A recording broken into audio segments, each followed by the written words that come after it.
روزانه لپشتی تمام کردن وانین خوین قطابخانه دنوا ویراس که لپشت مالا خدا کار وینای تماشا کردن فیلم کوریا.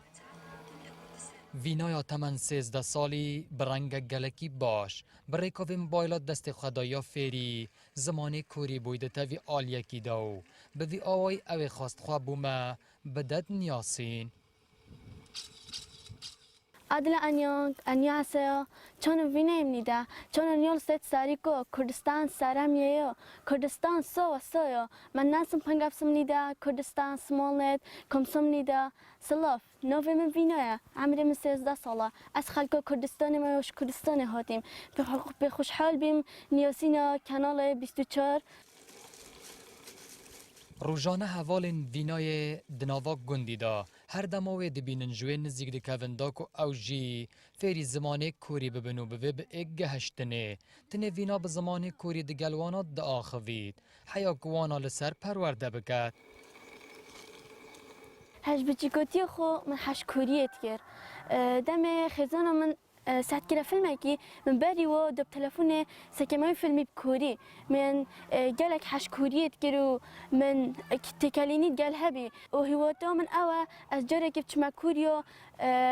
من هندك هوالي تاينويري من فيت أسوانو نزيك ورا ببينم كمال جهوانو ببينم. جبلی وی زمان هنه وگه کباب وینای داد دیار کرن او باشیا فری هر دو زمان انگلیزی و عربیه بوی لی زمان کوریه بوی هوایتاوی و لقطاب خانه جی دبیجید ایکما گروپ خواه دش معمول دل دوام مواد بکوری قلب ناخوید کوری دبست خیراتی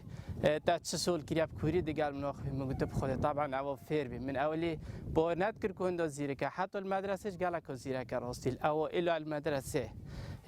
هشتب ما مستوى درسي شنده او خراب برکری یعنی زور از خل انگلیزی کردی عربیش ترادکی باشه بس کوری زور باشه فیر بی.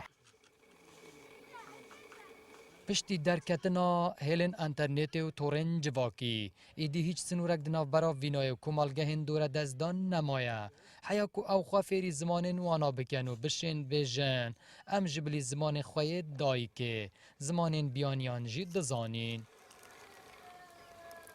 آری حسین کردستان 24 گنده گربیشل آکره